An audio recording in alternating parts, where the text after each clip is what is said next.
Allez, je vous remercie. Nous allons commencer ce conseil municipal. Donc, je vais commencer par l'appel. Monsieur Chaplet présent. Monsieur Couston. Madame Fonturial. Monsieur Sejelski.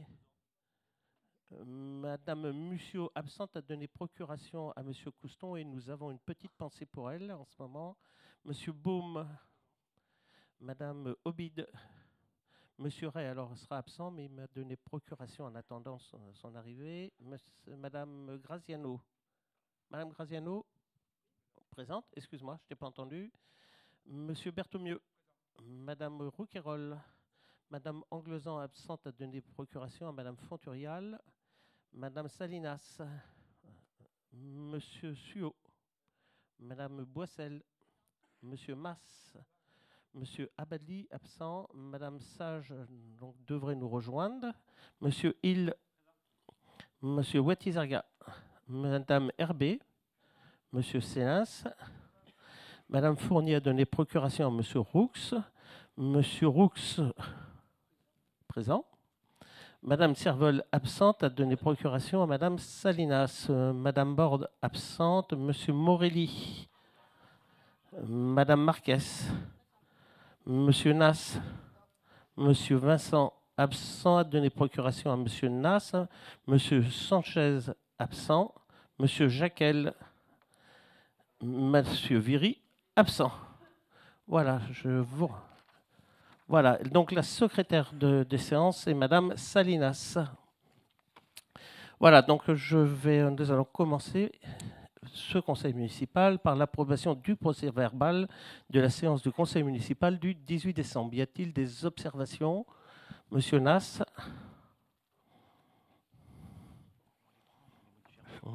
Oui, monsieur le maire, nous ne comprenons toujours pas pourquoi nous n'avons toujours pas reçu les documents demandés à ce jour. Cela concerne Lesquels dites-moi. le conseil municipal du 25 septembre 2024, les questions 11 et 12. On avait demandé les courriers des riverains qui faisaient la demande. Non. Si, ouais. Non, j'ai rien. Ah bah alors, on vous les a envoyés. Moi, je les ai. Alors, faut qu'on règle ça parce que moi, on a fait le point et on vous les a envoyés. Moi, j'ai signé le courrier qui. On va vérifier. On va vous le. Voilà. Ok, donc on vérifie. Ok, y a-t-il d'autres observations? Non, donc je le mets au vote. Y a-t-il des votes contre? Des abstentions? Et la question est adoptée. Le procès-verbal est adopté à l'unanimité. Question numéro 2, donc approbation du budget primitif 2025 pour le budget principal. Donc, monsieur Vigneron, voilà. Voilà. Je vous cède la parole.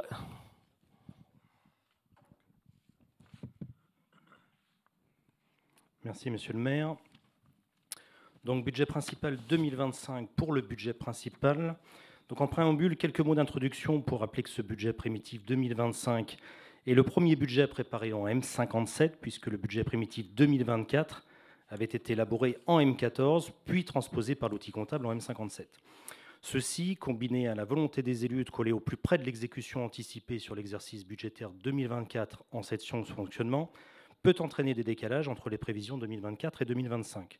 Je rappelle cependant que le projet de budget qui vous est proposé aujourd'hui est voté au chapitre et que votre vote portera donc sur ceci. Il convient également de considérer qu'un travail partenarial a été engagé avec le service de gestion comptable de Bagnols-sur-Cèze, donc le Trésor public, au cours de l'année 2024, qui portait notamment sur l'inventaire comptable de la collectivité, et ce qui a conduit à poursuivre notre affinement sur la dotation aux amortissements, que vous aviez déjà rectifié lors des séances du budget supplémentaire en 2024, et des décisions modificatives également pour les chapitres 042 et 040, l'un et l'autre étant le pendant. Vous avez reçu le projet de délibération et le projet de maquette budgétaire associé. Je vais donc vous en faire une lecture synthétique. Donc, le projet du budget primitif 2025 pour le budget principal vous est présenté à l'équilibre en section de fonctionnement arrêté à la somme de 29 387 500 € et en investissement à la somme de 13 807 554 €, tout mouvement confondu, c'est-à-dire écriture réelle et d'ordre. Pour la section de fonctionnement, donc les recettes réelles sont évaluées à hauteur de 29 387 500 €, comme je viens de vous le dire, et comprennent les éléments ci-après. Le chapitre 013, les atténuations de charges pour 80 000 €, constituées essentiellement par les remboursements intervenant sur les charges salariales. Le chapitre 70, produits des services du domaine et ventes diverses, pour 1 649 331 €. Ce chapitre intègre majoritairement les refacturations des charges de personnel dans le cadre de la mutualisation des services, de la mise à disposition du personnel et les refacturations des frais au budget annexe à hauteur de 832 000 €. Les recettes liées à la restauration scolaire et au périscolaire estimées à hauteur de 301 000 €, les manifestations culturelles et sportives pour 171 000 €, les droits de stationnement et d'occupation du domaine public pour 212 000 €. Le chapitre 73, impôts et taxes, auquel on additionne le chapitre 731, fiscalité locale, qui sont deux chapitres distincts, mais que l'on va retracer ensemble, donc pour un montant de 19 674 862 €. Il s'agit des produits en lien avec la fiscalité directe en vigueur sur la commune. Les valeurs locatives ont donc été proposées avec une revalorisation de 1,7% pour le foncier bâti et non bâti, ainsi que la taxe d'habitation sur la résidence secondaire et les logements vacants, conformément à ce qu'a édicté le gouvernement en fin d'année dernière. Comme les années précédentes, une revalorisation des bases physiques a été également appliquée à hauteur de 1%.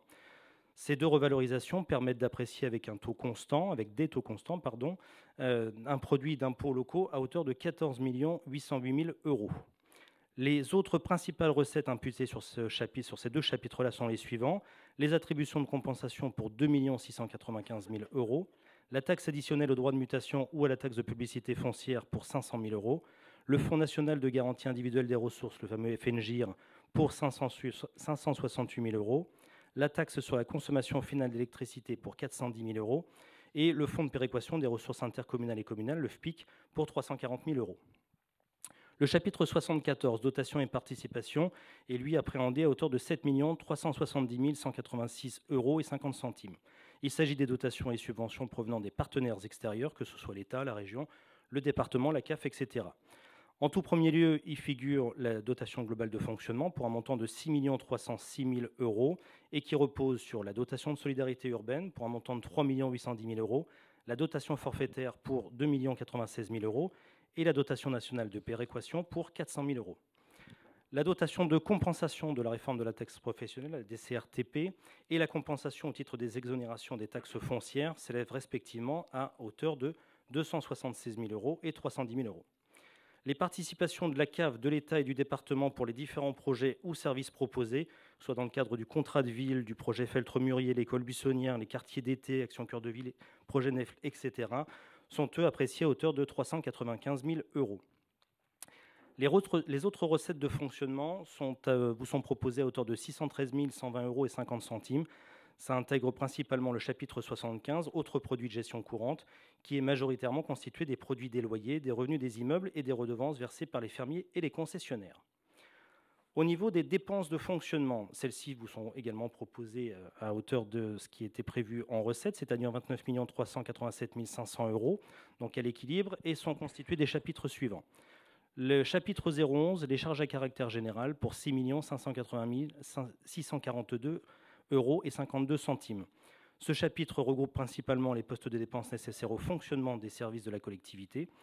Il s'agit notamment des postes de dépenses liés aux achats de fluides et fournitures pour 1 706 000 €, les contrats de prestation de services, que ce soit dans le cadre de la propreté de la ville, l'entretien des toilettes publiques, la vidéosurveillance, etc., pour un montant de 1 382 000 €, les locations mobilières et immobilières, que ce soit pour la patinoire, les loyers que l'on paye à Habitat du Gard, les locations des baux commerciaux, la piscine, etc., proposées à hauteur de 293 000 €. Tout ce qui est lié aux entretiens et réparations pour nos bâtiments ou nos véhicules pour un montant de 811 000 €. Les assurances évaluées à hauteur de 260 000 €. Tout ce qui a trait aux frais de formation et abonnements divers, aux revues techniques et autres pour 140 000 €. Les frais liés au catalogue imprimé, publications et relations publiques, dont les spectacles pour 981 000 €. Les frais d'affranchissement et de télécommunications, 110 000 €, et les remboursements de frais pour tout ce qui est notamment le paiement des frais de restauration à l'agglomération et divers, le détagage des illuminations pour 301 000 €. Enfin, Ce chapitre-là intègre également les taxes et impôts divers dus par la ville, dont la redevance incitative, qui sont estimés à hauteur de 206 000 €. Le chapitre 012, qui lui représente 58% des dépenses réelles de fonctionnement, vous est proposé à hauteur de 15 237 023 €. Il évolue de 2,4% par rapport au montant voté en 2024, et cette progression s'explique par notamment le glissement vieillesse technicité, le fameux GVT, mais aussi par toutes les mesures sociales qui ont été mises en œuvre au cours de l'année 2024 et qui trouvent leur traduction en année pleine en 2025. Le chapitre 65, autres charges de gestion courante, est appréhendé à hauteur de 3 524 754,48 €. Il est principalement composé de l'enveloppe des subventions au monde associatif pour un montant de 711 000 €, la subvention en faveur du CCAS pour 590 000 €, la subvention à la caisse d'école pour 61 000 € et la participation à l'école Sainte-Marie pour 380 000 €, le contingent versé au fonctionnement du SDIS pour un montant de 992 000 €, les dépenses informatiques en lien avec les différents logiciels pour 392 000 € et enfin les indemnités des élus pour 300 000 €. Les charges financières, le chapitre 70 vous est proposé à hauteur de 255 000 € et il intègre à la fois les intérêts de la dette, qu'ils soient à court ou à long terme. Les autres chapitres sont estimés à hauteur de 90 080 € et comprennent les atténuations de produits pour 50 000 €, chapitre 014, les charges exceptionnelles pour 10 080 €, chapitre 67, et enfin des provisions pour risques et charges à hauteur de 30 000 € à la demande du Trésor public. Les dépenses d'ordre, elles, sont constituées de l'épargne brute, qui s'élève à 3 millions € et qui se décompose de la manière suivante. Donc 1,2 million € dans le cadre du virement de la section d'investissement, enfin à la section d'investissement, et du chapitre 042, la dotation aux amortissements pour un montant de 1 800 000 €. La section d'investissement, elle vous est proposée à l'équilibre pour un montant de 13 807 554 €. Les recettes réelles inscrites au budget atteignent 10 707 554 € et se répartissent de la manière suivante. Le chapitre 10, dotation fonds divers et réserves pour 1 million €, qui se décompose à hauteur de 850 000 € pour le fonds de compensation de la TVA et la taxe d'aménagement pour 150 000 €. Le chapitre 13, subventions d'investissement, 2 807 554 €. Ce sont les subventions qui sont inscrites au BP 2025 et qui sont en lien avec le dynamisme des investissements. On y retrouve notamment les recettes qui sont inscrites en contrepartie des opérations liées à la pyramide, la réfection de l'avenue Vigan-Braquet, la modernisation et la géothermie de la piscine et la participation de l'entreprise Aldi dans le cadre du projet urbain partenariat, le PUP. Le chapitre 16, emprunt et dette assimilée, on le verra tout à l'heure, mais si l'intégralité des dépenses était réalisée en section d'investissement, il serait nécessaire de réaliser un emprunt d'équilibre à hauteur de 6,9 millions €. Les recettes d'ordre viennent compléter ces recettes d'investissement, donc à hauteur de 3 100 000 €. Elles se composent du virement de la section d'exploitation, de la section de fonctionnement, comme on l'a vu tout à l'heure, pour 1,2 million € et des opérations d'ordre, de la dotation aux amortissements pour 1 800 000 €. Et vient s'ajouter des opérations patrimoniales à hauteur de 100 000 € qui sont là pour retracer les avances qui sont consenties dans le cadre des marchés publics et qui trouvent leur même traduction en dépenses d'investissement. Les dépenses d'investissement sont constituées des chapitres liés aux immobilisations incorporelles, corporelles en cours et des subventions aux équipements versés, ce qui correspond aux chapitres 20, 21, 23 et 204, et qui affiche pour 2025 un montant total de 10 992 554 €. Ce budget sera consacré aux projets de la ville, dont les principaux sont les suivants: les travaux de la modernisation de la piscine et des vestiaires Guy Coutel pour 1 425 000 €, le solde de la pyramide et des travaux de finition pour 1 806 000 €, la géothermie de la piscine pour 390 000 €, la réfection de l'avenue Vigan-Braquet pour 1 196 000 €, l'acquisition et les travaux de l'ancienne Aldi pour 920 000 €, le PUP Aldi pour 350 000 €, la reconstruction du banc des remparts pour 230 000 €, la finalisation du jalonnement pour 165 000 €, des travaux liés à l'avenue Eugène Thom pour 345 000 €, les bornes et les bancs sur la place Mallet pour 160 000 €, la vidéoprotection pour 150 000 €, les travaux liés aux les travaux sur l'avenue des Estousies pour 333 000 €, le changement du sol sportif de la halle Jean Mermoz pour 150 000 €, la rénovation des services techniques dont les vestiaires pour 400 000 €, le renouvellement et le maintien du parc automobile pour 150 000 € et enfin des opérations en faveur de l'amélioration de l'habitat dans le cadre de l'OPA RU pour 314 000 €. Comme en 2024, vous aurez par la suite une délibération qui vous présentera le plan pluriannuel d'investissement. Enfin, les dépenses d'investissement en écriture réelle sont complétées par le chapitre 16, lié au remboursement du capital de la dette, qui vous est proposé à hauteur de 2 700 000 €. Et comme je vous le disais tout à l'heure, la contrepartie des recettes d'investissement vous sont proposées à hauteur de 100 000 €. C'est le chapitre lié aux opérations patrimoniales, à l'identique de ce que l'on vous a proposé tout à l'heure. Merci, monsieur le directeur. Donc, y a-t-il des questions ou des observations sur ce budget? Monsieur Jacquel. Alors, bonsoir, monsieur le maire, bonsoir tout le monde. Donc, nous sommes réunis ce soir pour débattre du budget primitif 2025, un moment essentiel dans la vie de notre collectivité, où nous devons faire des choix stratégiques pour l'avenir de notre commune. Or, sur la section investissement, nous constatons une forte dépendance à l'emprunt. Si l'endettement est un levier utile pour financer des projets structurants, il ne doit pas devenir un fardeau qui pèsera lourdement sur les exercices budgétaires à venir. À force d'accumuler les emprunts, nous risquons d'alourdir considérablement la charge de la dette, ce qui limitera nos marges de manœuvre pour les années futures. C'est une préoccupation majeure, car un endettement excessif peut nous contraindre à réduire drastiquement nos capacités d'investissement ou à augmenter la fiscalité locale, ce qui n'est pas souhaitable. Dès lors, il est parfois nécessaire d'envisager l'annulation ou le report de certains projets. Certes, ces décisions ont des conséquences concrètes sur notre tissu économique local. Nous savons que les investissements publics sont un moteur important pour les PME, le bâtiment et l'artisanat, qui en dépendent en grande partie. Mais nous devons aussi avoir une vision d'équilibre et de responsabilité. Nous devons prendre en compte une autre réalité, le poids du foncier pour les ménages bagnolés. Aujourd'hui, le coût du logement et la pression fiscale sont des préoccupations majeures pour nos concitoyens. Un recours excessif à l'emprunt, s'il entraîne à terme une hausse des impôts locaux, ne fera qu'aggraver cette situation. Donc, au chapitre 74, nous souhaitons attirer l'attention sur l'évolution des dotations et participations, notamment celles provenant des partenaires extérieurs tels que l'État, la région, le département, la CAF. Nous constatons une diminution significative entre 2024 et 2025, passant de 7 531 155 à 7 370 186,50, soit une baisse de 160 968,50. Cette baisse, elle semble sous-estimée et risque de peser encore davantage sur notre capacité d'investissement. Concernant le chapitre 11 des charges à caractère général, nous observons une diminution de 583 à 731 entre 2024 et 2025. Toutefois, certains postes connaissent une augmentation notable, notamment les assurances qui passent de 103 000 à 260 000 avec une augmentation de 157 000 €, ainsi que les frais liés au catalogue imprimé qui augmentent de 751 à 981 000, donc 231 000 €. Par ailleurs, les frais de réception sont supprimés, mais en analysant la différence entre 2024 et 2025, on note une économie de 58 000 €, 69 000 € en 2024 contre 11 000 en 2025.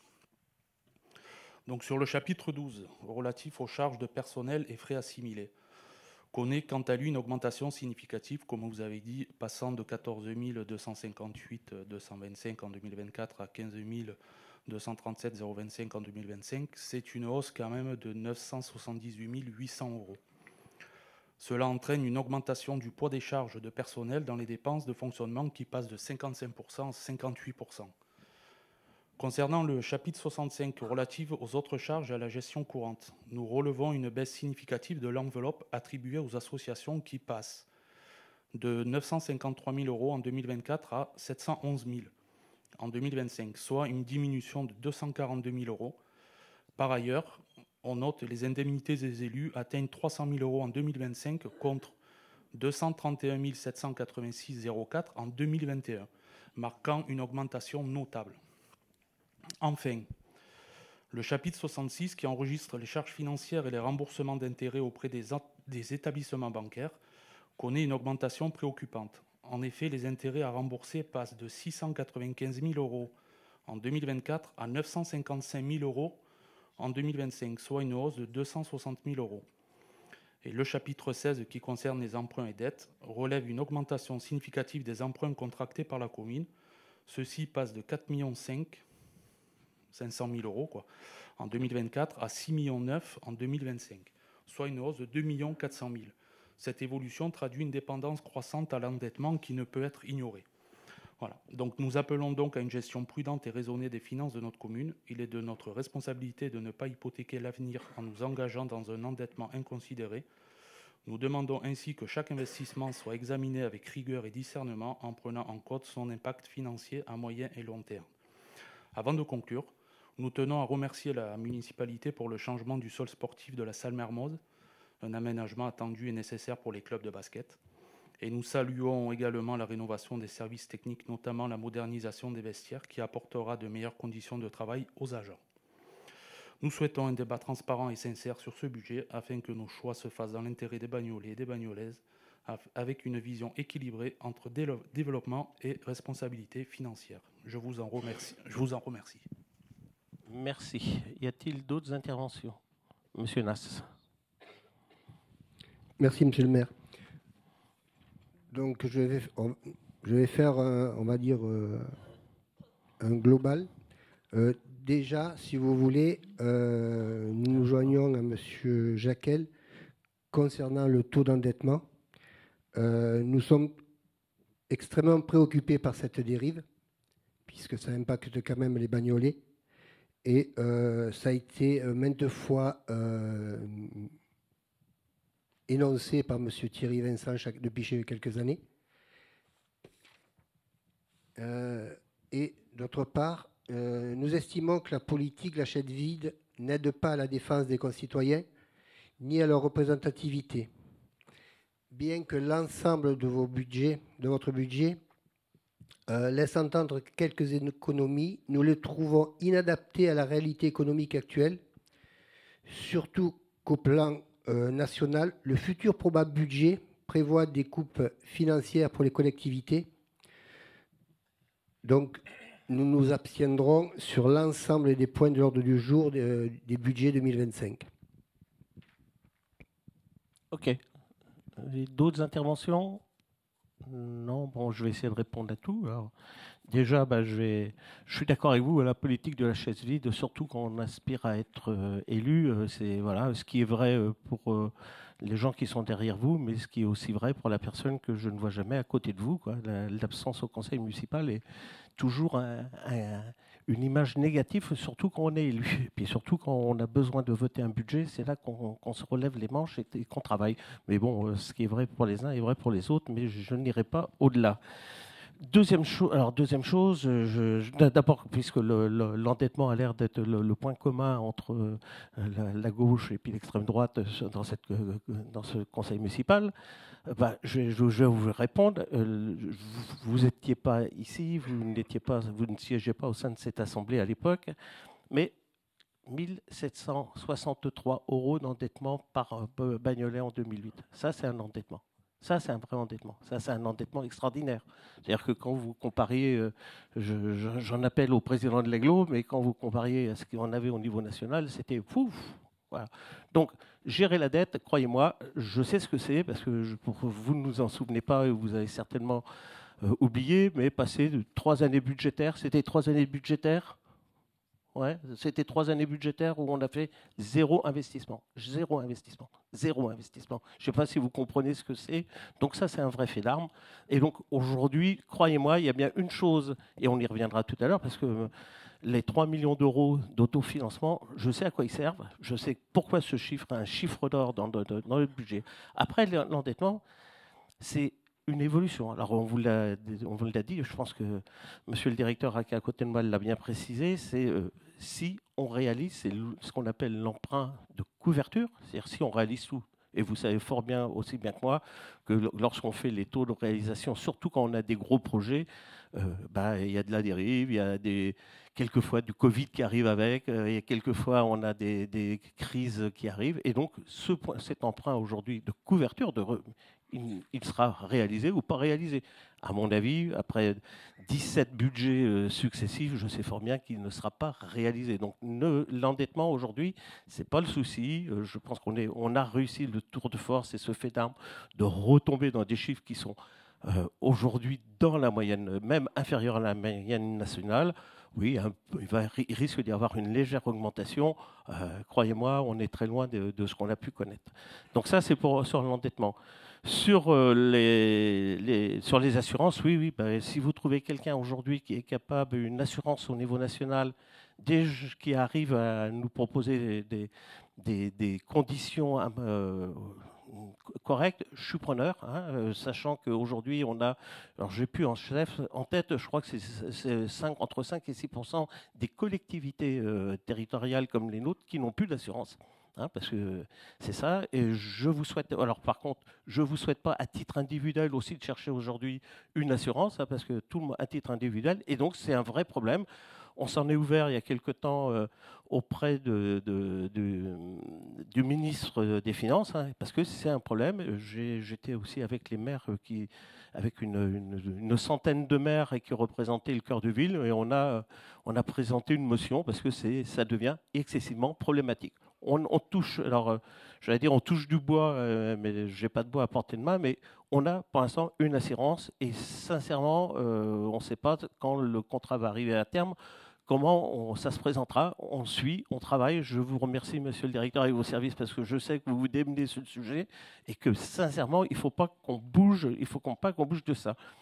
Sur l'indemnité des élus, alors j'ai entendu, je rappelle, les élus, il faut ici que ça soit très clair, on est payé, on a tous les indemnités que touchent les élus, ils sont sur le point d'indice. Le point d'indice a été figé une bonne fois pour toutes au premier conseil municipal, donc on suit le point d'indice. L'évolution qu'il y a aujourd'hui, c'est qu'entre vous avez comparé deux chiffres, vous avez comparé des bananes et des oranges, mais c'est normal, c'est-à-dire que d'un côté vous avez les indemnités non chargées, c'était l'année dernière, et là nous avons des indemnités chargées. Donc c'est ça qui fait la différence. C'est pas très grave, vous inquiétez pas, on ne s'est pas augmenté. Voilà, mais c'est rigolo ce sujet. Hier, c'est au conseil communautaire, l'élu Rassemblement national, sur tout le budget, monsieur le président, il était combien le budget de l'agglomération? 144 millions. C'est la seule question. C'est-à-dire comme si c'était quelque chose où il fallait absolument que les élus s'enrichissent. Voilà, donc je ne répondrai pas. Aujourd'hui, c'est sur le point d'indice. Tout le monde, au début du mandat, pour que j'explique, pour que tout le monde comprenne bien, au début du mandat, il y a le point, on vote le nombre de points par adjoint, maire et conseiller municipal, et ça ne varie pas à l'intérieur. Voilà. Donc il faut pas aller au-delà. Sur Mosaïque, vous avez sur la subvention de monde associatif, c'est juste que l'année dernière, il y avait une double inscription pour Mosaïque, on l'avait signalé, donc cette année, elle a été rectifiée. Elle est rectifiée, donc ce n'est pas une baisse, ne vous inquiétez pas. Si les gens de Mosaïque, il y a longtemps qu'ils m'auraient sorti une corde et pendu au platane du coin de la rue, voilà. Et puis, sur les... Alors, je ne sais plus, c'était sur les 7 millions d'euros, c'était sur les subventions. Et sur les subventions, oui, les subventions, le chiffre global, c'est 7 millions, monsieur... 7 millions 4, et on passe à 7 millions 100. Bon. La grandeur, c'est 7 millions, c'est 7 millions d'euros. Là, on parle de 100 000 euros. Donc, voilà, on parle. Donc, c'est vrai. Et l'année prochaine, j'espère que si ça augmente, vous aurez la joie de me dire qu'on a augmenté les subventions. Mais là, on est déjà sur un chiffre de 7 millions d'euros. Donc, l'ordre de grandeur, c'est ça qui importe. Sur l'endettement, sur les assurances, sur Mosaïque, sur les élus, sur... le chapitre du personnel, j'en suis très content qu'il augmente parce que c'est, je vous le rappelle, c'est toutes les augmentations du point, de la partie, enfin, Michel, le point, le glissement, la participation à la mutuelle, enfin, c'est que les augmentations. Et voilà. Et puis, je peux vous le dire, je pense qu'on aura bientôt affaire à l'augmentation de la CNRACL, qui est la caisse de retraite des fonctionnaires, qu'il va falloir rééquilibrer. Je pense qu'avec les annonces qui sont faites, qui sont faites ou qui vont nous être signifiées, on a aussi là encore du pain sur la planche pour essayer de rattraper tout ça. Voilà. En tous les cas, moi, je vous remercie. Je suis très heureux d'entendre que vous nous félicitez sur plusieurs sujets. Donc, j'en prends acte. Et puis, on va essayer de continuer ce conseil municipal. Mais avant, je vous ai essayé de vous exprimer. Je pense que vous avez fait une présentation. Moi, je voulais rajouter 2-3 choses. Donc, le budget que vous, je ne sais pas si vous vous rendez compte, mais le budget qui est le nôtre et qui va être, je l'espère, adopté dans quelques minutes, c'est un budget comme au bout du 17, c'est mon 17e budget, c'est la première fois que j'ai un budget à écrire avec les services et les élus qui m'entourent, aussi compliqué. Non pas compliqué pour la partie financière, hein, on voit qu'il y a des restrictions, mais c'est sur son côté instabilité. Jamais j'ai eu à écrire un budget aussi instable. Pourtant, nous avons voulu, les élus, à voter ce budget aujourd'hui parce qu'il va de la responsabilité des élus de vivre ce territoire et de travailler sur ce territoire. Les services qui m'entourent aujourd'hui vont pouvoir, à partir de demain, commencer à enclencher les opérations. Et c'est ça qui est important. C'est-à-dire que du moment que vous êtes élu, que vous êtes responsable, vous devez, quelles que soient les circonstances, de voter un budget parce que derrière, vous avez tous les services et les associations, tous les CCAS, le Mosaïque, qui sont là et qui attendent vos décisions. Sachez que ce budget, déjà depuis mi-décembre, il était prêt. Il était prêt. Donc, on ne l'a pas fait dans la rapidité ou dans l'urgence. Par contre, il y a une chose qui est sûre, c'est qu'on a construit, et je ne sais pas si vous en êtes rendu compte, on a construit un budget, ce qu'on appelle un tiroir. C'est-à-dire que et je vous l'annonce déjà, pendant tout le long de cette année, nous allons être amenés, alors au gré de notre environnement, des décisions politiques, à avoir un budget qui va évoluer, qui va en fonction des annonces, et donc nous aurons certainement des modifications à délibérer au sein de cette Assemblée. La deuxième chose, c'est sa modularité, c'est-à-dire qu'il va falloir qu'il s'adapte en fonction de notre environnement, mais aussi la priorité que nous avons mis à l'intérieur. Il ne vous a pas échappé qu'il y a 3 budgets à l'intérieur qui sont sacralisés. Le premier, c'est l'éducation, qui subit même une légère progression parce que nous avons voulu, on sait que beaucoup de clés se passent ici et que si nous devons construire la société de demain, elle passe par l'éducation. Donc nous allons continuer et même amplifier ce que nous faisons. La deuxième, qui est quasiment son adéquation, c'est la subvention en tout le monde social, c'est-à-dire Mosaïque, vous en parliez tout à l'heure, Riposte, le CCAS, donc toutes ces dispositifs, eux, sont sacralisés, parce qu'on sait que ce qui va se passer devant va être un peu compliqué, ce n'est pas le moment d'aller... Voilà. Le troisième volet, c'est la culture.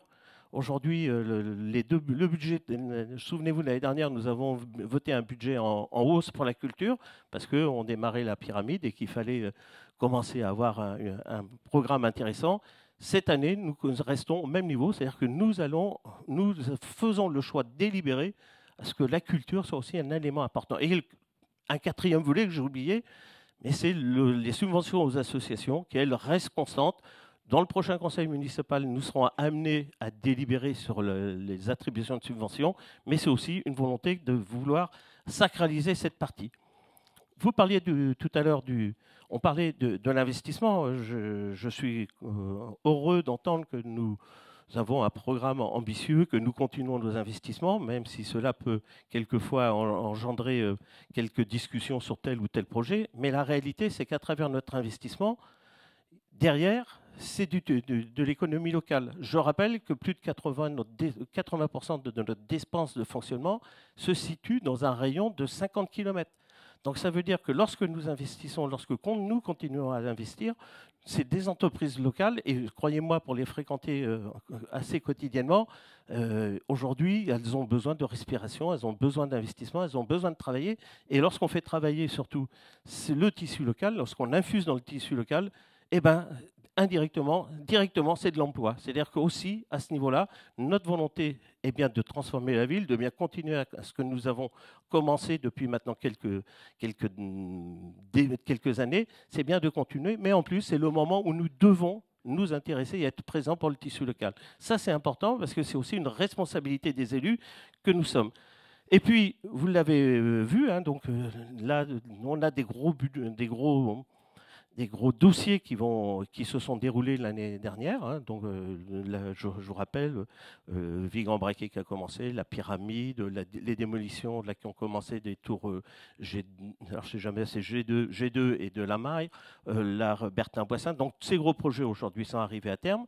D'autres projets sont en cours. Hein, on a parlé de la piscine, on a parlé du projet de passerelle Maya. On retrouvera en novembre du PPI, mais c'est aussi ça qui est en jeu, c'est-à-dire de nous projeter en avant, de préparer dans l'investissement ce qui va arriver et surtout de commencer à préparer en termes d'études ce qui va arriver encore derrière. Le grand bassin de la piscine, qui ne sera pas sur 2025, hein, c'est évident, mais on travaille dessus. Sur l'extension de la pyramide, qui, elle, arrivera plus tard, sur le réaménagement. J'espère vous le retrouvez dans l'investissement sur l'aménagement de l'ancien Aldi pour remplacer les salles ABCD qui, elles, seront appelées à disparaître. Voilà, donc c'est aussi ce budget-là qui, en termes d'investissement, c'est la façon dont on travaille, on fait, on prépare et on réalise pour l'avenir. Voilà, on garde ce rythme, c'est ça qui est important. Et puis, je voulais vous juste conclure cette intervention, avant de passer au vote, sur deux choses. Et je l'ai dit dans mon discours pour les vœux, vous ne trouverez pas pour hurler avec les loups. Hein, on est des élus responsables. Si certains hurlent avec les loups, y compris dans notre Assemblée nationale, sans faire attention, il ne faut pas oublier qu'on est des élus de la République, qu'on doit être sérieux. Et donc, comme nous l'avons fait depuis maintenant 3 mandats, et on a traversé des mandats et des situations bien compliquées. Je ne hurlerai pas avec les loups, je ne hurlerai pas à ce qu'on peut entendre quelquefois.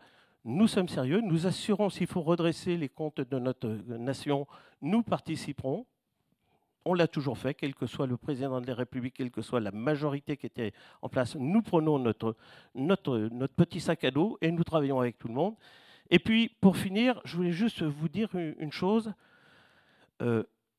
C'est important aujourd'hui de continuer à faire ce qui est enclenché. C'est-à-dire qu'à un moment donné où les choses sont incertaines, où nos concitoyens, et je pense que vous le vivez comme moi, en tous les cas, sur le marché ce matin, j'ai encore pu le mesurer avec M. Couston, on a pu encore le mesurer, nos concitoyens ont besoin de stabilité. Quel que soit là, ils ont besoin d'être réconfortés, ils ont besoin de stabilité.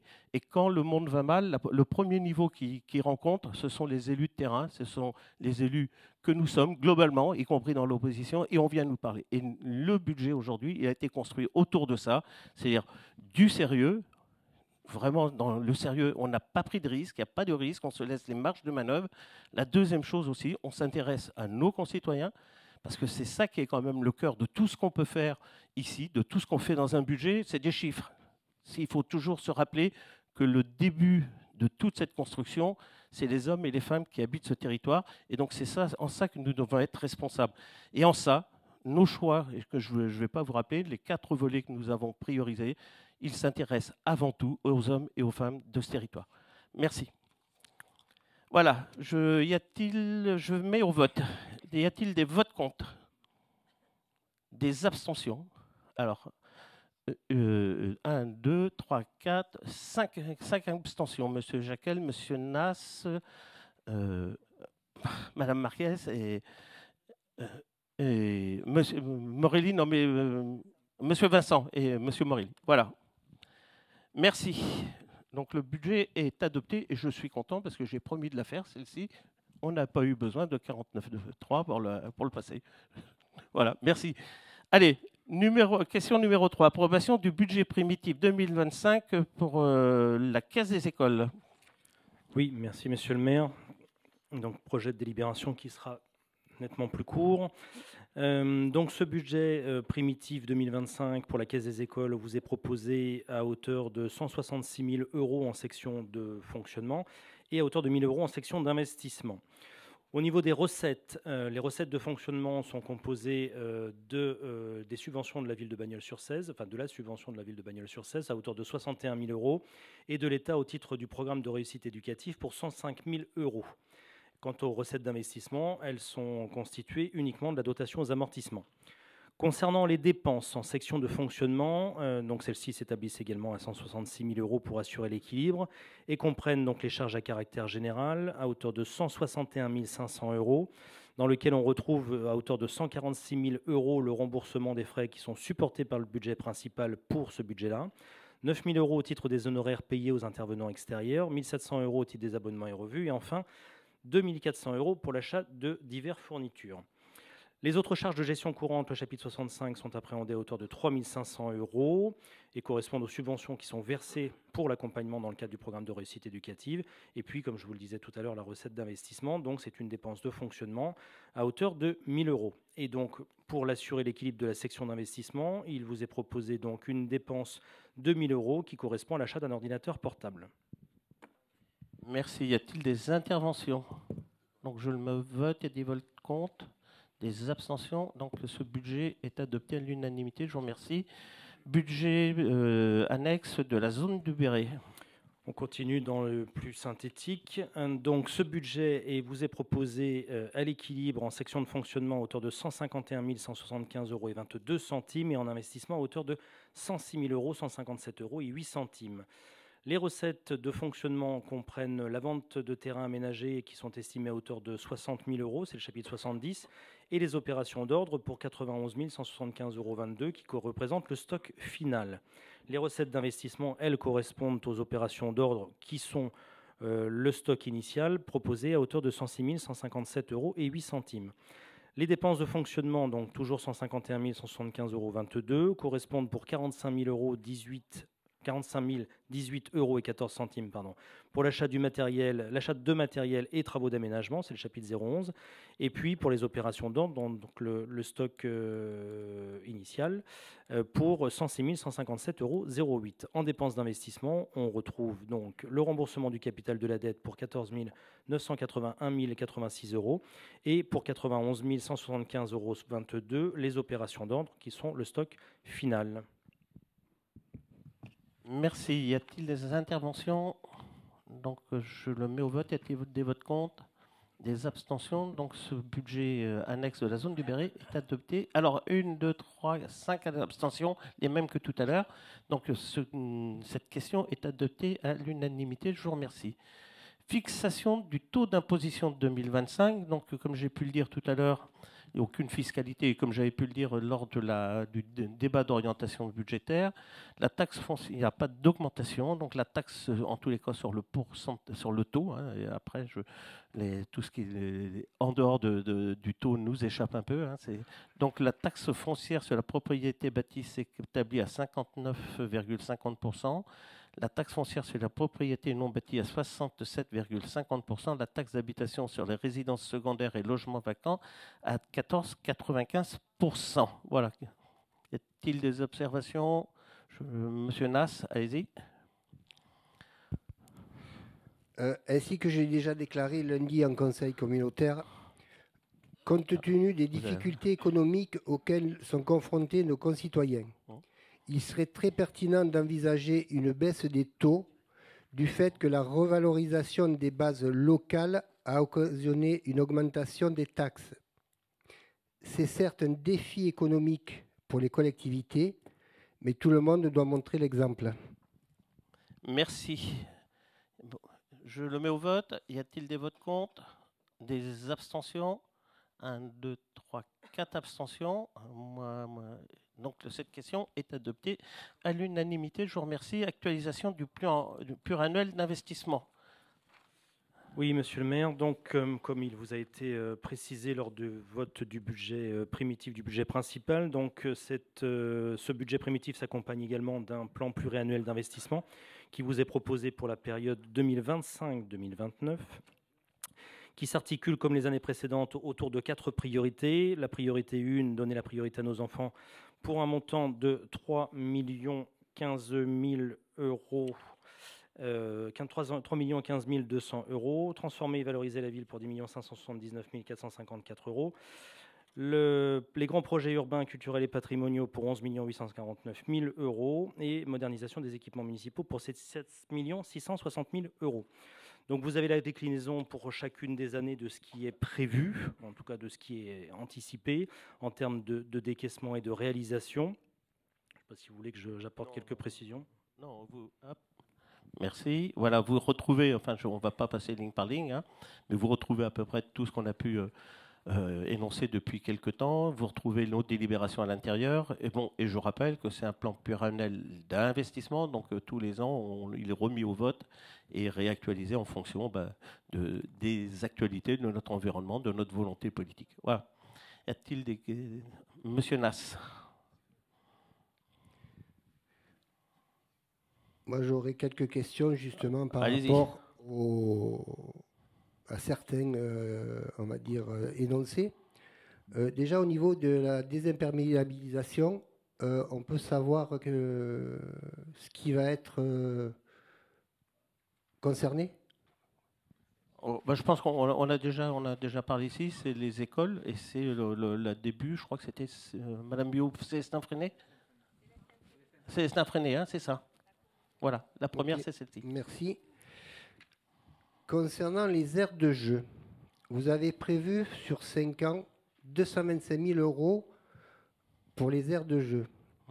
Toutefois, il apparaît que c'est de façon systématique que les équipements et les protections de certains monuments sont dégradés. Que comptez-vous faire avant de dépenser pour que les utilisateurs respectent les lieux et soient responsabilisés. On ne peut éternellement payer pour des dégradations qui relèvent certes de l'usure normale et de la négligence, mais hélas sont parfois du vandalisme et de la malveillance. J'en parlais pour preuve du square Desnos qui a le portail et les 2 portillons hors service, on va dire, les clôtures par endroits qui sont maintenus par du rubalise, et je sais qu'il a été changé dernièrement la balancelle. Donc voilà, j'aurais voulu avoir des réponses à toutes ces questions, monsieur le maire. Merci. Okay. D'autres questions? Monsieur Jacquel? Ouais, donc il y avait inscrit là sur le PPI, c'est l'année dernière, le parc aqualudique. Aujourd'hui, je ne le vois plus. Donc, juste savoir s'il est supprimé. Non, il ne fait plus partie de voilà. On n'a pas eu les investissements qu'on attendait, les subventions qu'on attendait dessus, donc on a arrêté. Il n'y a rien à remplacement de la pâte aux joueurs, parce que c'était un peu ça. Voilà. Et dernière question, pour le parking Molière. Donc là, cette année seulement, on ne paye que les études. Oui. Voilà, c'était tout. C'est bon. Allez-y, monsieur Nass, parce que oui, j'ai oublié. Le plan de propreté, pouvez-vous me confirmer que rien n'est prévu de façon explicite au titre de la propreté pour 2025? Je ne sais pas, plan propreté, oui. Voilà, oui, parce que là, on est dans l'investissement. Le plan propreté, lui, c'est le fonctionnement. Là, on n'est que dans l'investissement. C'est pas qu'on n'a rien prévu, mais il n'y a rien en investissement. Voilà. OK.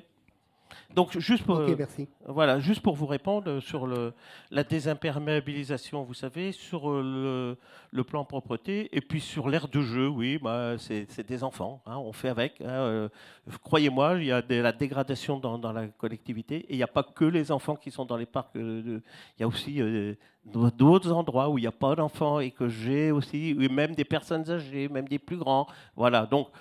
J'ai au moins l'avantage, je vais vous répondre, c'est-à-dire que quand c'est dégradé, on les répare, et c'est ça. Bon, l'éducation des enfants, c'est pas de machin, enfin scolaire, on le fait, l'éducation des parents, c'est leur problème, mais je suis toujours prompte à réparer on est toujours prompte, et Madame Boissel est de ce côté-là, elle m'aide beaucoup, on répare, bah oui, quand vous avez, bon, je pense que vous parlez de Desnos, mais je passe 4 fois par jour à Desnos, quand je vois plein de petits en train de se balancer, jouer au foot, voilà, c'est comme ça. OK. Je le mets au vote. Ah, monsieur Jacquel. Ouais, parce que je l'avais noté, Posez je- tout d'un seul coup, comme Ouais, ça mais je réponds. voilà. Oui. C'est juste l'acronyme CRAC. J'ai pas compris ce que c'était CRAC. Là, allez, concession de. Voilà.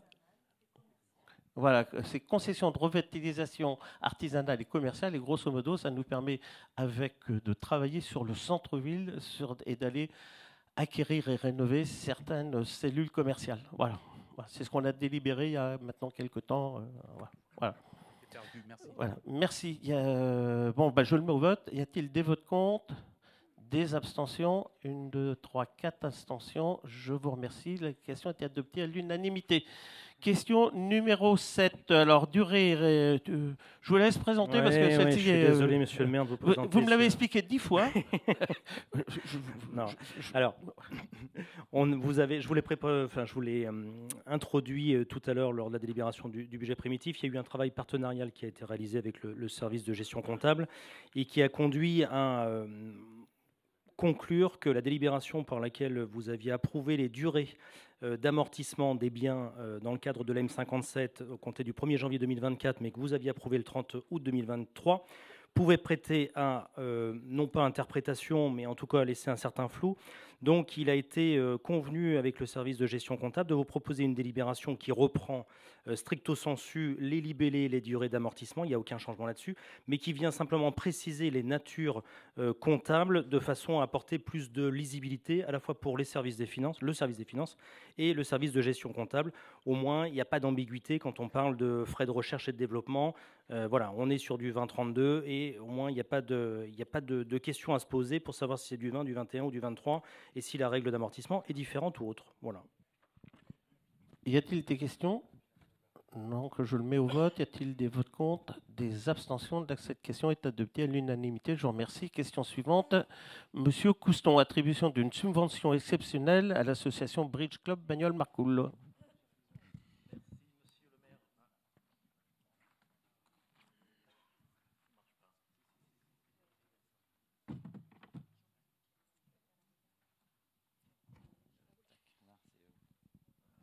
Merci, monsieur le directeur.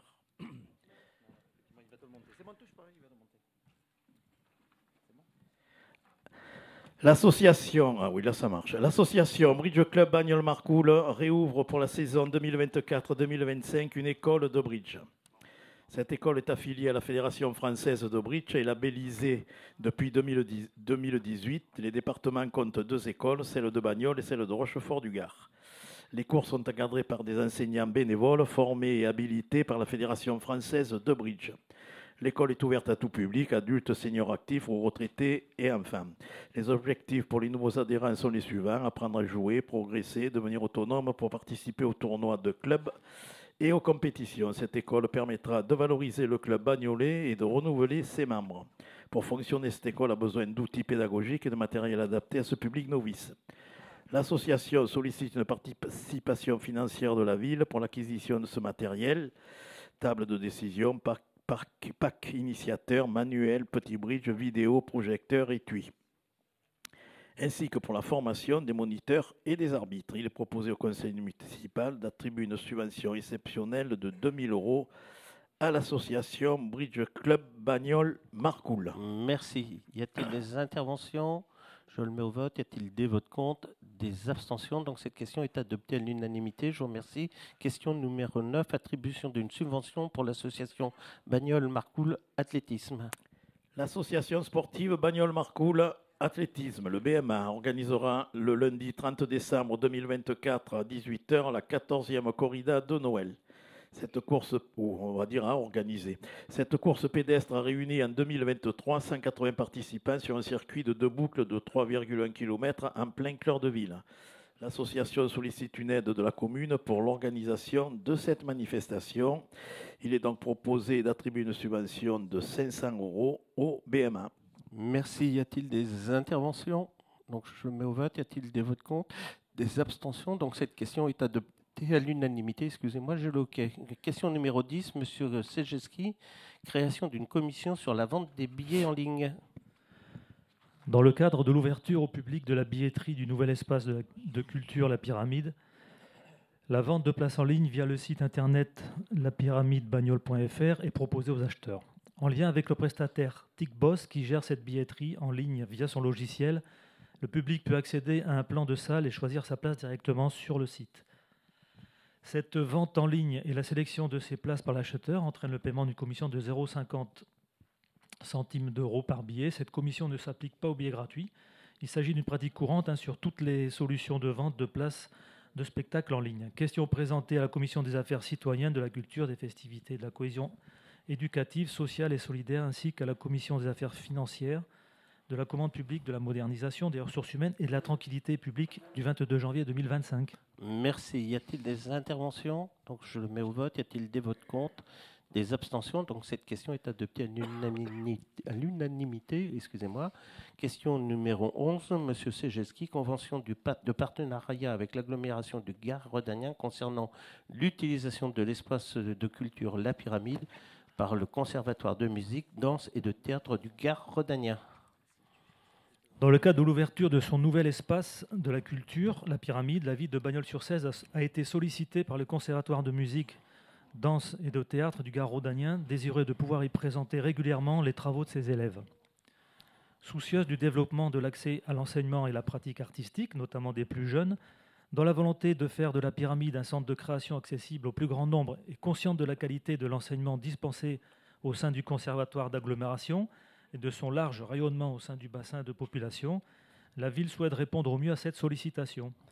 Afin d'encadrer les utilisations de La Pyramide par le Conservatoire, pour qu'elle s'intègre harmonieusement à la programmation de l'espace de culture, de développer le partenariat entre la ville et cet établissement et de projeter des actions sur les 3 prochaines années, il est proposé de signer une convention triennale de partenariat avec l'agglomération du Gard rhodanien. Il est proposé au conseil municipal d'autoriser M. le maire à signer la convention pluriannuelle de partenariat avec l'agglomération du Gard rhodanien pour une durée de 3 ans comptée du 1er mars 2025. Merci. Y a-t-il des interventions? Donc je le mets au vote. Y a-t-il des votes contre? Des abstentions? Cette question est adoptée à l'unanimité. Question numéro 12. Conditions de mise à disposition de La Pyramide, règlement intérieur, valant convention d'utilisation et tarifs de location. L'architecture, les espaces et les équipements de La Pyramide ont été pensés afin d'accueillir prioritairement des spectacles professionnels invités dans le cadre de la saison culturelle de la ville. Toutefois, la ville doit pouvoir répondre aux demandes des associations culturelles bagnolaises et aux sollicitations d'organisateurs de spectacles associatifs ou privés. La nature de la salle, de ses équipements et de son fonctionnement nécessite l'établissement d'un règlement intérieur. Ce règlement précise l'ensemble des conditions nécessaires à toute demande de mise à disposition, ainsi que les montants forfaitaires de location établis comme suit. Association bagnolaise, pour répétition avec régie, 120 €. Association bagnolaise, représentation avec régie, 950 €. Association non bagnolaise, accueil à but non lucratif, 1500 €. Organisme privé, assemblée générale, conférence à but non lucratif, 1500 €. Organisme privé, représentation à but lucratif, 3000 €. Caution 2000 €. Forfait d'entretien en cas de restitution de la salle dans un état de propreté insatisfaisant, 150 €. Il est proposé au conseil municipal de valider le règlement intérieur de l'espace de culture La Pyramide, de valider les tarifs forfaitaires indiqués permettant l'amortissement des coûts des différentes utilisations de La Pyramide par les associations culturelles de la ville et les opérateurs privés extérieurs. Merci. Y a-t-il des questions? Donc je le mets au vote. Y a-t-il des votes contre? Des abstentions? Donc cette question est adoptée à l'unanimité. Question numéro 13. Monsieur Berthaumieux, transfert d'office de classement dans le domaine public communal des voies et parties de voies privées suivantes. Donc je vous les laisse énumérer. Merci, monsieur le maire. Alors, par délibération, le conseil municipal a lancé l'ouverture d'enquêtes publiques pour les transferts d'office dans le domaine public communal des voies et ou parties de voies privées suivantes. Allée de la Pinède, rue de la Plaine, chemin des Limites, chemin de l'Étang et chemin de la Première DB, rue Cantemerle et rue Beaupré, rue du Languedoc, rue Jacques Prévert et rue des Deux Platanes.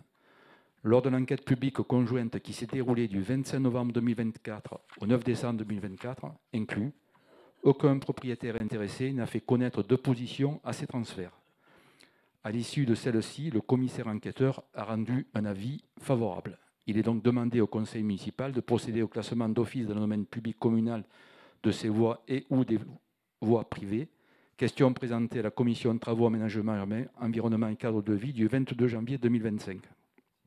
Merci. Y a-t-il des observations, des questions? Donc je le mets au vote. Y a-t-il des votes contre? Des abstentions? Donc cette question est adoptée à l'unanimité. Question suivante. Autorisation de signature de la convention de rétrocession et d'acquisition des voies et des espaces communs de l'ensemble immobilier Saint-Lingro. Alors la SCCV Bagnols-Salingro a déposé une demande de permis de construire PC 030 028 24 W 0023 le 25 mai 2024 pour la réalisation d'un ensemble immobilier de 115 logements avec espace commun.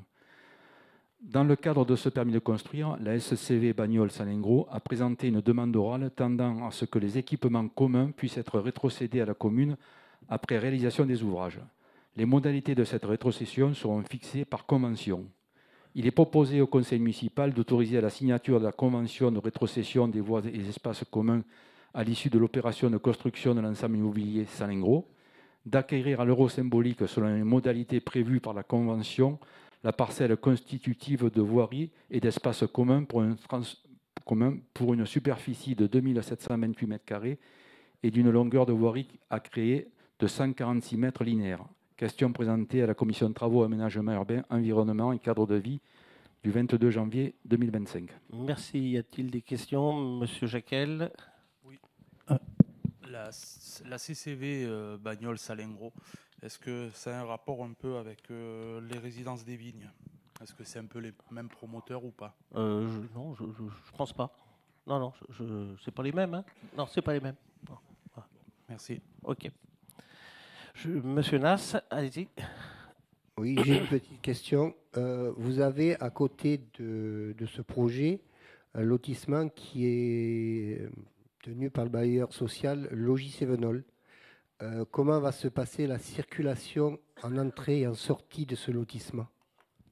Non, c'est le seul lotissement, il n'y en a pas d'autre là. On va avoir juste une entrée particulière et sortie particulière. Vous avez juste à côté, en Oui. allant vers la Oui. gendarmerie, vous avez le mais lotissement. qui a sa propre entrée-sortie, et là, il aura sa propre Parce que entrée-sortie. La sortie va vers ce lotissement. Oui, mais c'est la même. Enfin, Ouais. chacun sa sortie-entrée, quoi. D'accord, voilà. Je le mets au vote. Y a-t-il des votes contre? Des abstentions? Donc cette question est adoptée à l'unanimité. Question numéro 15, protocole d'accord transactionnel fixant les conditions de réalisation du bail, de résiliation du bail commercial de la société PAM. Alors, par délibération du 18 décembre 2024, le conseil municipal a acté l'acquisition auprès de la SCI Entrepont d'une partie de la parcelle cadastrée BC 124 d'une superficie de 301 m², dont la société PAM est actuellement locataire par le biais d'un bail commercial afin de créer une passerelle dédiée au mode doux pour traverser la 16 parallèlement au pont Robert Schuman. De fait, les parties se sont rapprochées pour convenir de la compensation revenant à la société PAM du fait de son éviction partielle du bien cédé à la commune. La société PAM s'engage à libérer les lieux dont elle est locataire, à la condition que la commune s'engage à reconstituer à ses frais des places de stationnement. Cette reconstitution en nature sera accompagnée de la conclusion d'un avenant de bail au profit de la société PAM pour solde de tout compte du préjudice direct, matériel et certain subi du fait de son éviction. Cet avenant mentionnera la nouvelle assiette du bail, sans modification des autres clauses du bail initial conclu entre la SCI Entrepont et la société PAM. De plus, la commune consent à indemniter toute baisse de marge commerciale qui serait constatée sur la période d'exécution des travaux de la passerelle, dans la mesure où l'écart entre la moyenne et la marge commerciale des 3 derniers exercices comptables disponibles et celle calculée pendant la période des travaux serait inférieur de plus de 10%. Un protocole d'accord transactionnel a été établi et il est demandé au conseil municipal de bien vouloir l'approuver. Question présentée en commission de travaux, aménagement urbain, environnement et cadre de vie du 22 janvier 2025. Merci. Merci. Y a-t-il des questions? Je le mets au vote. Y a-t-il des oppositions? Des votes, des abstentions? Donc cette question est adoptée à l'unanimité. Je vous remercie. Question numéro 16. Donc il s'agit de la liste des marchés publics et avenants signés et notifiés depuis le dernier conseil municipal. Donc nous avons la création de la couverture de petits bassins de la piscine Guy Coutel, le lot 1, qui concerne la démolition, terrassement et gros œuvres, qui est à la société Mariani pour un montant de maximum de 575 000 euros. La création de la couverture du petit bassin, toujours, là c'est le lot 2, serrurerie, charpente et couverture pour un montant de 484 933. La création de la couverture, toujours le lot 3, qui est le revêtement des sols et espaces verts pour la société SAS Sol Méditerranée, Vallée du Rhône, SAS Jardin de Provence, pour 104 441,45 euros. Toujours dans le même sujet, la plomberie et le traitement de l'eau pour la société BJ, pour 365 244,30 euros. Le lot 5, toujours l'électricité, par la société CEPI, pour un montant de 29 439,24 euros. Après, il s'agit de l'achat et de livraison de fauteuils de bureau à la société Calipage pour 3 000 euros. Les travaux de reconstitution de la rue des Remparts sont attendus à la société Mariani pour un montant de 189 841,70 euros. L'acquisition et la livraison de matériel de signalisation routière pour la société Signature pour un montant de 50 kg. La maintenance et l'entretien et la vérification de dépannage ascenseur et monte-charge à la société Otis pour un montant de 10 000 euros, enfin minimum 10 000, maximum 40 000. Je vous donne à chaque fois les montants. À vous de les regarder de la colonne d'à côté. La vérification périodique réglementaire de la ville, qui est la société Socotec Équipement et Socotec Environnement, pour un montant de 90 000 euros. La fourniture et la livraison de vêtements de travail, chaussures et équipements de protection individuelle à la société Borès pour 18 500 euros. La fourniture de livraison de papier reprographie pour la ville à la société Lacoste pour un montant de 12 000 euros. Les travaux d'extension de la vidéoprotection urbaine de la ville de Bagnols à la société Géorgie, établissement et Citéos pour un montant de 400 000 euros. Et la fourniture d'électricité pour le groupe UGAP pour un montant, donc la société NJ bien sûr, pour un montant de 150 000 euros. Voilà pour les marchés. Pour les décisions du maire, je n'ai pas noté la page, donc je vais même...